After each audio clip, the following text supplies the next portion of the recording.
मैंने तो यही सीखा है कि संसार अंधकूप है। इस अंधकूप में गिरने से बचना ही चाहिए।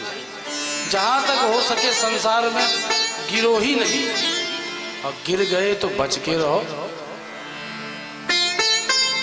ये अंधकूप है। अंधों की लाइन चल जा रही थी तो अंधा यथान्धैरुपगीयमानात् वाची सतन्याम मुरुदाम निबद्धा। एक अंधा आगे से चल रहा था, अब पीछे से दूसरा अंधा उसका कंधा पकड़ के चल रहा था, तीसरा उसका कंधा पकड़ के, चौथा तीसरे का कंधा पकड़ के चले जा रहे थे। इतने में आगे कुआं था। जैसे कुआं आया, अंधों को क्या दिखेगा कि कुआं है, तो पहला अंधा धड़ाम से गिर गया उसमें।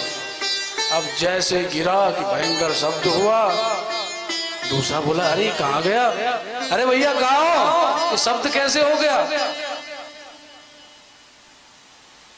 कोई शब्द नहीं आया, फिर चिल्लाया तो पहला विचार करने लगा अगर मैं कह दूं कि आगे गड्ढा है तो ये सब भाग जाएंगे, मुझे छोड़ देंगे यहीं।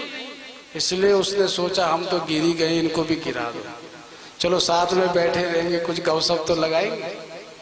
उसने कहा अरे भैया कुछ नहीं है, आराम से चले आओ। तो दूसरा आगे बढ़ा, वो भी गिर गया धड़ाम से। अब तीसरे को भी शंका हुई, अरे ये आवाज कहाँ से आ रही है, भैया सकुशल हो, कहाँ चले गए। दूसरे ने सोचा जब इसने नहीं बताया तो मैं इस तीसरे को क्यों बताऊं। महाराज ऐसे करते करते सारे अंधे उसी कुएं में गिर गए। ऐसे ही पिताजी जानते हैं, दादाजी जानते हैं कि वास्तव में संसार बड़ा दुष्चक्र है।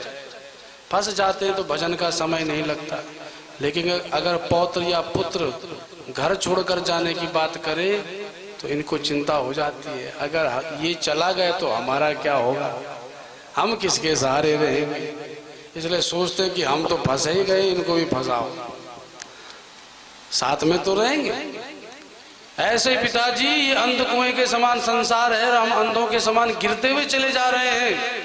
मैं तो यही मानता हूं कि प्रत्येक जीव को संभल करके इस अंध कुएं से बचना चाहिए।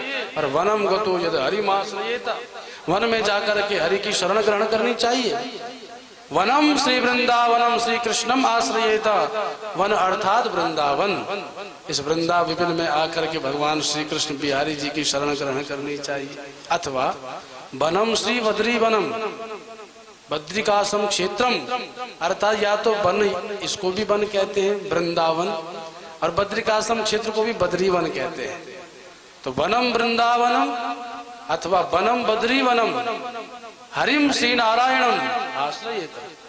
या तो बद्री नारायण की शरण में जाओ या हमारे बाकी बिहारी की शरण में जाओ, तीसरा कोई ऑप्शन नहीं है।